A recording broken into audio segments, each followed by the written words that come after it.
खुल गई मेरी तीसरी आंख तो जूते से पिटवाऊंगा। एक के बाद एक विवादित बयानों की लंबी कतार।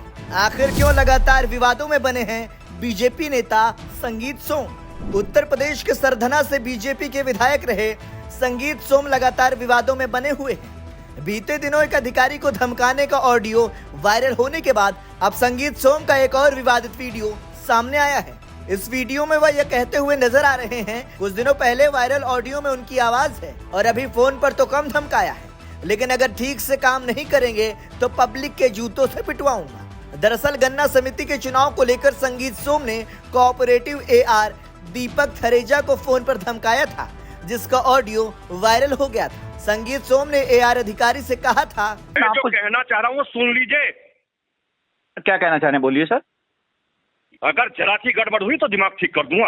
सर मेरी क्या गड़बड़ होगी वहाँ पे? मैं इलेक्शन करा रहा हूँ कि सर वहाँ पर सर? नहीं, ऑफिस से उठा कर लाऊंगा तो मैं वहीं जहाँ इलेक्शन हो रहा है। फिर इस दौरान उन्होंने धमकी भरे लहजे में कहा, मिस्टर एआर, ये ध्यान रखना मुझे तीसरी आंख ना खोलनी पड़े बस।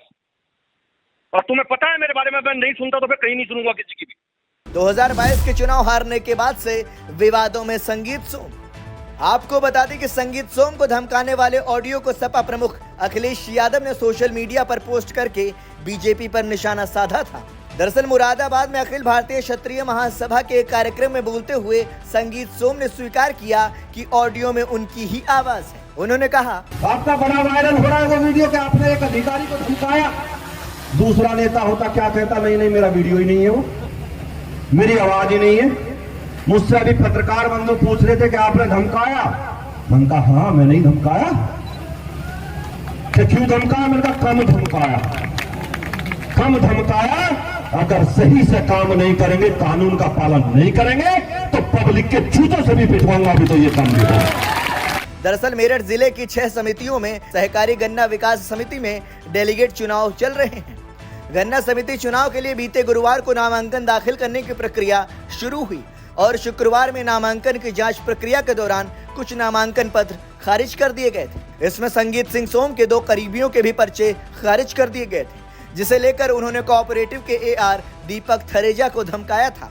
हालांकि संगीत सोम ने पहली बार विवादित बयान नहीं दिया है, बल्कि 2022 के चुनाव हारने के बाद से लगातार विवादों में बने हुए हैं। आपको बता दें कि बीजेपी के पूर्व विधायक संगीत सोम फायर ब्रांड नेता माने जाते हैं। साल 2012 और 2017 में सरधना से बीजेपी के विधायक रहे, लेकिन 2022 में सपा नेता अतुल प्रधान से हार गए। इस हार के बाद से संगीत सोम लगातार विवादों में बने हुए हैं। वह कभी किसी अधिकारी को धमकाते हुए नजर आते हैं तो कभी अपनी ही पार्टी के नेता से जुबानी जंग करते हुए दिख जाते हैं। क्या पार्टी में घट रहा संगीत सोम का कद? साल 2022 के विधानसभा चुनाव में जाट समुदाय ने सरधना में संगीत सोम का साथ नहीं दिया, तो लोकसभा चुनाव में ठाकुरों ने संजीव बालियान को पूरा सपोर्ट नहीं किया। ऐसे में संजीव बालियान ने अपनी हार का ठीकरा संगीत सोम पर फोड़ा। इसके बाद संगीत सोम और संजीव बालियान आमने सामने आ गए थे। बात इतनी बढ़ गई कि जाट बनाम ठाकुर का मामला बन गया था। आपको बता दें कि संगीत सोम और संजीव बालियान का सियासी सफर एक साथ शुरू हुआ है। साल 2012 में संगीत सोम सरधना से विधायक बने तो संजीव बालियान 2014 में मुजफ्फरनगर से सांसद बने। इन दोनों ही नेताओं पर मुजफ्फरनगर दंगों का आरोप लगा था, जिसे लेकर उनके खिलाफ एफआईआर भी दर्ज हुई थी। संगीत सोम और संजीव बालियान हिंदुत्व के नए चेहरे बनकर पश्चिमी उत्तर प्रदेश में उभरे थे। संजीव बालियान 2014 और 2019 में लोकसभा सांसद बने और केंद्रीय मंत्री भी बने, जबकि संगीत सोम दोनों बार विधायक तक ही सीमित रहे। संगीत सोम 2022 के विधानसभा चुनाव हार गए। यहीं से संजीव बालियान और संगीत सोम के बीच विवाद पनप गया। संगीत सोम अपनी हार के पीछे जाट वोटों का कम पड़ना मान रहे थे और संगीत सोम ने इसका ठीकरा संजीव बालियान के सिर पर फोड़ा था। हालांकि मुजफ्फरनगर दंगे के बाद पश्चिमी उत्तर प्रदेश में संगीत सोम हिंदुत्व के पोस्टर बॉय बनकर उभरे थे। इसके बाद भी उन्हें न ही मंत्री बनाया गया और न ही लोकसभा चुनाव में टिकट मिला। संगीत सोम सिर्फ विधायक तक ही सीमित रहे और 2022 के चुनाव हारने के बाद पार्टी ने न उन्हें विधान परिषद सदस्य बनाया और न ही राज्यसभा भेजा। आपको बता दें कि बीजेपी ने पश्चिमी उत्तर प्रदेश में संगीत सोम से कम रुतबा रखने वाले नेताओं को राजनीतिक अहमियत देकर आगे बढ़ाने का काम किया। मेरठ के जिला पंचायत अध्यक्ष की कमान भी संगीत सोम के हाथों से निकल गई है।